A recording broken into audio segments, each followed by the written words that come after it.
college like it was a rule that you couldn't go to college, but it was just not something that was part of our lives. I grew up in a college town, and there were those white-collar professional people. Most of my friends' parents worked as professors at the college.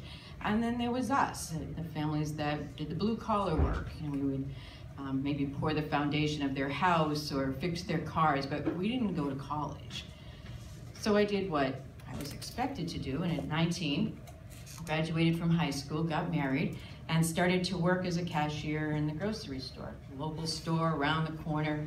And I did that for the next couple of years, very contentedly, living the life that everybody expected me to live. And then for reasons that I can't remember now, my then husband and I decided to move to a different apartment.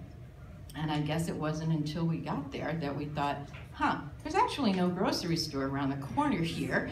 And in fact, there wasn't anything around the corner. And so there was a problem because somehow I needed to be contributing.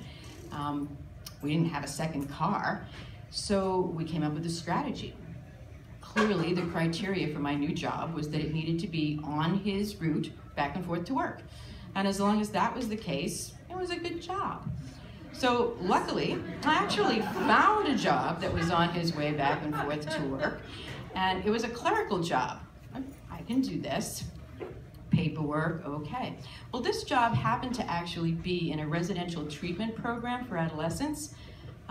These were adolescents that, were struggling with the kind of issues that one is struggling with if they're an adolescent in a residential treatment program.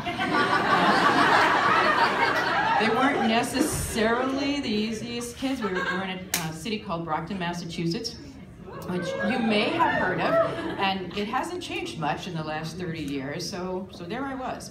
I was 22, working in this program, doing my job, getting dropped off by my husband and picked up by my husband. It's all working out okay, except that besides the fact that I like my job, I am fascinated by what's going on around me.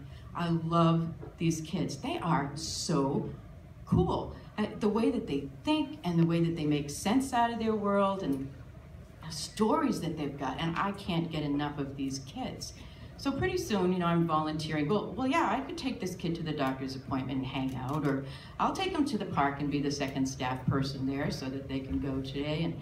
And I started spending time with those kids, and they started spending time with me. Suddenly my desk was like the spot in the program that everybody was hanging out. And slowly but surely, without meaning to, I kind of wandered my way into being a staff member in this program. And I thought to myself, well, they're not gonna let me get away with this for very long. I didn't go to college, which is a silly thing to be thinking because they all knew that I didn't go to college, but somehow it was like I thought they were gonna someday wake up and say, you have no right to be doing what you're doing. But they didn't, and I apparently was the only one thinking that. And I got involved in what I was doing. I spent time with the kids. I did counseling with the kids. I did groups. I took them. It was really cool and really fun, and I loved it. And I knew that I was good at it. It just at that point it really owned me. I was on fire in a way that I had not ever seen anybody be before. I thought it was like the only thing that could ever have happened to anybody that was this good. But I still had this kind of gnawing in the back of my head that, I might not get away with this for very long. And I occasionally took a college course, just trying to stave off that inevitable, they're gonna throw me out of here. But they still hadn't thrown me out. And a couple of years later, I ran into a problem I hadn't really anticipated.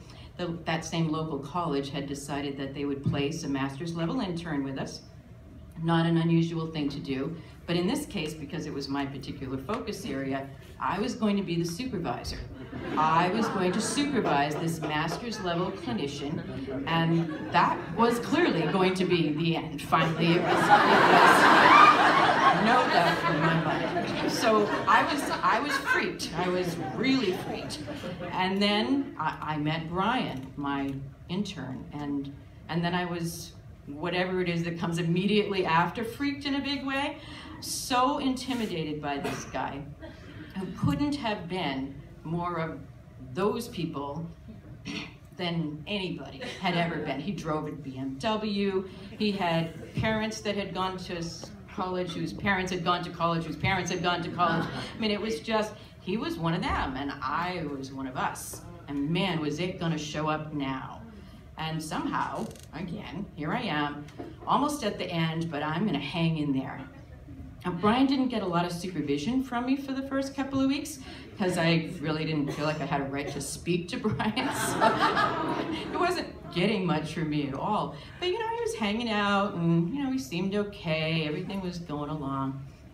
And one day, at this residential treatment program, I walked into a room, and what I saw, opening that door, was Jimmy standing on the dining room table. Now, Jimmy was a 17-year-old kid, a big 17-year-old kid, and he had, and I quote, a propensity toward violent crime. And Jimmy had lost it.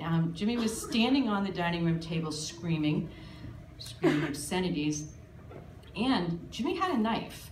Apparently Jimmy had managed to steal a steak knife from the kitchen, and Jimmy was standing on top of this table, slashing at himself with a knife.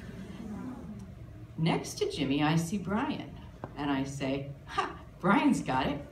I don't have to worry about this at all. Brian knows what he's doing. Brian can take care of this. Brian has the master's degree. Brian will be fine.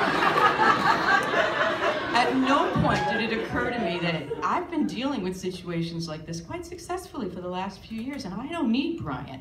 Clearly, Brian's got it, I'm not needed, and I step back. Brian steps up, and I hear Brian say, Jimmy, I think it's very important that we recognize that these feelings that you're having are related to your abandonment issues from your mother. And, Brian got that far before it just clicked into place for me. I said, Brian knows what he's doing, but he doesn't know what to do. Clearly, Brian does not know what to do. He knows what's going on, he doesn't know what to do. And I knew what to do. I knew that I could step up, and I did, and I could say, Jimmy, what the hell are you doing? And Jimmy stopped, and he looked at me like, oh, you're here. And I said, Jimmy, give me that damn knife. And Jimmy gave me the damn knife, and Jimmy sat down and said, oh, whatever, I'm not really, and he started to kind of sulk like I had taken away his toy or something, but Jimmy was there, Jimmy was engaged, Jimmy was fine, and I knew that, and I knew that I didn't have to worry about whether or not I had a right to be there. I had connected with Jimmy, I could connect with people, I could form relationships, I could be helpful, and I had a right to do those things because I could do those things.